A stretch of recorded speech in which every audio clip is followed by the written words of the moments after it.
ಎಲ್ರಿಗೂ ನಮಸ್ಕಾರ. OPD common ಆಗಿ ಫಿಮೇಲ್ಸ್ ಅಲ್ಲಿ ನೋಡೋ ಒಂದು ಕಂಡೀಷನ್ ಯಾವುದು ಅಂದ್ರೆ ಯೂರಿನರಿ ಟ್ರ್ಯಾಕ್ಟ್ ಇನ್ಫೆಕ್ಷನ್ ಅಂತ ಹೇಳ್ತೀವಿ.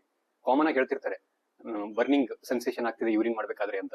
ಸೊ ಇದಕ್ಕೆ ನಾವು ಯೂಶುವಲಿ ಮೆಡಿಕೇಶನ್ಸ್ ಇನ್ಫೆಕ್ಷನ್ ಇದ್ರೆ ಅದರದ್ದು ಆಂಟಿಬಯೋಟಿಕ್ಸ್ ಎಲ್ಲ ಕೊಟ್ಟು ಟ್ರೀಟ್ಮೆಂಟ್ ಮಾಡ್ತೀವಿ. ಬಟ್ ಕೆಲವೊಂದು ಮೆಜರ್ಸ್ ನ ನೀವು ಫಾಲೋ ಮಾಡಿದ್ರೆ ಇದನ್ನ ತಡೆಗಟ್ಟಬಹುದು ಅಂತ ಹೇಳ್ಬೋದು. ಅದನ್ನ ಇವತ್ತು ಡಿಸ್ಕಸ್ ಮಾಡೋಣ. ಸೊ ಮೇನ್ಲಿ ಏನಂದ್ರೆ ಏರಿಯಾನ ಕ್ಲೀನ್ ಇಡಬೇಕು. ಅದರಲ್ಲಿ ನಾವು ಯಾವಾಗಲೂ ಬಾತ್ ಮಾಡ್ತಿರ್ತೀವಲ್ಲ, ಅವಾಗ ಫೆಸಿಲಿಟಿ ಇದ್ರೆ ಶವರ್ ನ ಪ್ರಿಫರ್ ಮಾಡಿ ಅದರ್ ದೆನ್ ಬಾತ್. ಜೊತೆಗೆ ಸೋಪ್ ಯೂಸ್ ಮಾಡ್ತಿರಲ್ಲ, ಅದು ಹಾರ್ಶ್ ಆಗಿರಬಾರ್ದು. ವೈಪಿಂಗ್ ಟೆಕ್ನಿಕ್ ಕೂಡ ರೈಟ್ ಆಗಿರ್ಬೇಕು ಅಂತ ಹೇಳ್ತೀವಿ. ಅಂದ್ರೆ ಮೇನ್ಲಿ ಆಂಟೀರಿಯರ್ ಟು ಪೋಸ್ಟೀರಿಯರ್ ಮಾಡೋದು better.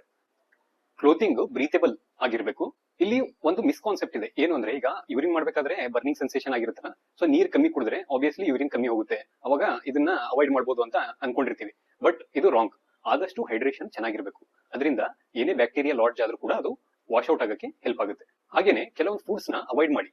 For example caffeinated drinks, coffee, tea, ಮತ್ತೆ ಸ್ಪೈಸಿ ಫುಡ್ಸ್, ಮತ್ತೆ ಪೊಟ್ಯಾಷಿಯಂ ರಿಚ್ ಇರೋ food content like tomatoes, banana. ಇದು ಯೂರಿನರಿ ಟ್ರ್ಯಾಕ್ಟ್ ಏನಿರುತ್ತಲ್ಲ ಅಲ್ಲಿ ಇನ್ಫ್ಲಮೇಷನ್ ಮಾಡೋ ಪ್ರಾಪರ್ಟಿ, ಇರಿಟೇಷನ್ ಮಾಡೋ ಪ್ರಾಪರ್ಟಿ ಇದೆ ಅಂತ ಹೇಳ್ತೀವಿ. ಸೊ ಇದು ಕೆಲವೊಂದು ಟೆಕ್ನಿಕ್ಸ್ ನ ಫಾಲೋ ಮಾಡಿದ್ರೆ ಯೂರಿನರಿ ಟ್ರ್ಯಾಕ್ಟ್ ಇನ್ಫೆಕ್ಷನ್ ನ ಆದಷ್ಟು ಪ್ರಿವೆಂಟ್ ಮಾಡಬಹುದು. Thank you.